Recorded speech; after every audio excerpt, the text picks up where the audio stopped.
Hello, my name is Terry. I'm going to say a little bit about Transgender Day of Remembrance. The Transgender Day of Remembrance was started in 1999 by Gwendolyn Ann Smith in memory of the murder the previous year of Rita Hester, a trans woman of colour from Boston in the United States. Rita Hester's death prompted local community action against transphobia and later resulted in the setting aside of the 20th of November each year to remember and reflect on the deaths by violence and suicide of transgender people, including non-binary people, around the world. Like Rita Hester, it is trans women of colour who are most likely to be the victims of acts of anti-trans violence. The numbers of the dead have risen each year, with the largest numbers of victims during the last year being in Brazil and the United States. 4 victims were recorded in Britain, the youngest being just 15 years of age. Transgender Day of Remembrance is now commemorated internationally. The last 4 years have seen the United States become the focus, exporter and funder of much anti-trans bigotry, with a number of other world leaders also looking to gain popularity, stoking hate and fear by using trans people as a political weapon. The populist political leaders of Poland, Brazil and Hungary have followed the example of, until recently, the leader of the free world in creating an agenda of hate towards a vulnerable minority. This year, Hungary used the law to erase trans people and now wants to use their constitution to ban what they describe as gender propaganda. Sadly, evidence of transphobic attitudes may also be found among politicians of all parties much closer to home. So, is there hope for a safer, better life for trans people around the world? A world in which perhaps early evidence of change may be found in the very country where so much hate towards trans people appears to originate.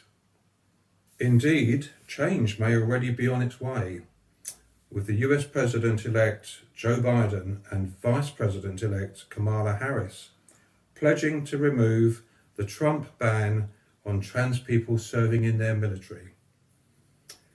Ahead of that, in a significant appointment, trans military veteran Sean Kelly has been appointed to the Presidential Transition Team at the US Department of Defense.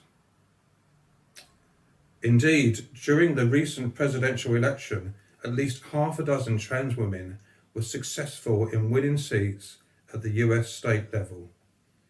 In Kansas, when Democratic candidate Stephanie Byers, a member of the Chickasaw Nation, was elected to the state legislature, her Republican opponent took the surprising but honourable position of refusing to make her opponent's trans identity a divisive issue, wanting instead to run on ideas of what is best for district and state. Good news indeed. Stephanie Byers later said, "For me, being trans is not so much different from the fact that I have brown eyes, or that I'm of Native American descent, or that I ride a motorcycle sometimes. It's just one more part of the diversity and richness that makes me who I am." In Delaware, fellow Democratic candidate Sarah McBride became the first out trans state senator and the highest ranking trans woman in the US. She has certainly earned her place. In 2016, she became the first out transgender woman to both intern at the White House and to address a major political party at the Democratic National Convention. In a truly polarizing US general election, Sarah McBride managed not just to win, but to shatter the lavender ceiling, demonstrating that the right candidate can overcome the worst bigotry. And I should say that the lavender ceiling exists when a person who identifies as LGBT encounters more resistance towards promotion or moving upward in a company than a straight person would. So, this is the future I hope for in Britain, where trans people can hold high office, encouraging younger generations of trans people to aspire to also make a difference. On Transgender Day of Remembrance, let us commemorate those trans people in Britain and around the globe who lost their lives in the last year, by working together to create a safer, more understanding world for all people.